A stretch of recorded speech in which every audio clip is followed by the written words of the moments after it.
South Africa is part of the African diaspora.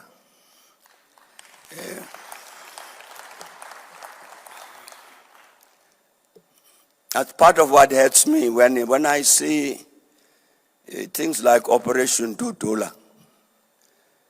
It hurts. We can't position ourselves as though we're enemies of other Africans. It's not right. There are problems. There are problems we've got to solve in this country, and we can't say those problems are solved by people who have migrated to South Africa. We've caused problems. But I'm saying that's where we come from.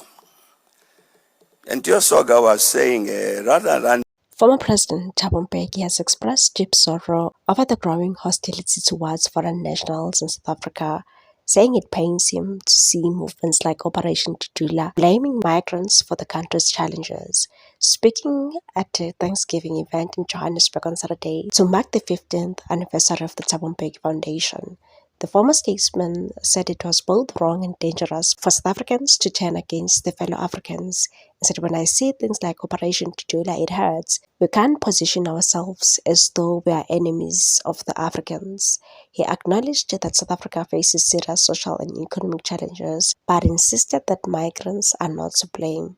He said, "There are problems we have got to solve in this country, and we can't say those problems are caused by people who have migrated to South Africa. We have caused problems." Mbeki's comments come amid renewed controversy surrounding Operation Dudula, a movement turned political party known for its anti-migrant campaigns. Members of the group have been seen stationed at public hospitals and clinics, particularly in Gauteng, checking the legal status of foreign nationals seeking medical help, including in KZN. Recently, the group extended its efforts to schools, warning principals not to prioritize undocumented learners for the 2026 academic year. Similar actions have been repeated by the March and March movement in KwaZulu-Natal.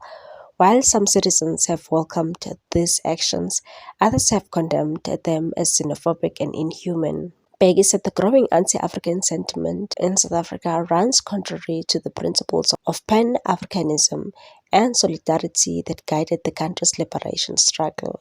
He revealed that the Thabo Mbeki Foundation continues to receive appeals for intervention in conflicts across the continent, a reminder that Africa's problems are shared, and there's a lot to worry about. Every day, people come to the foundation to talk about problems at home, on the continent and beyond, asking what we can do.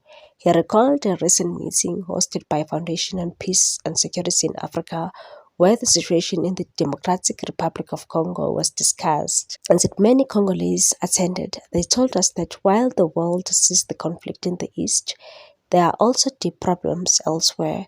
They said they need a national dialogue to decide their future, and they insisted that we too should help. We have since acted as they suggested. He added that the foundation has taken similar initiatives in addressing crises elsewhere on the continent, and said, "Look at Sudan. Terrible things are happening in both the north and the south. With no solution in sight, people come to us and say, 'Do something.' I think it's our responsibility. We can't run away from that." Mbeki stressed that South Africa's problems from unemployment to inequality must be understood within a broader African context, and said the continent has got these huge problems. South Africa has got these huge problems. They need answers. Reflecting on the foundation's work over the past 15 years, Mbeki said he remains encouraged by the support it receives from across the continent. He said one of the most moving things about the foundation is what people in the rest of Africa say about it. It shows that despite our challenges, there's still hope for unity, cooperation, and renewal. What's your take on this one, people? Thanks for watching. Please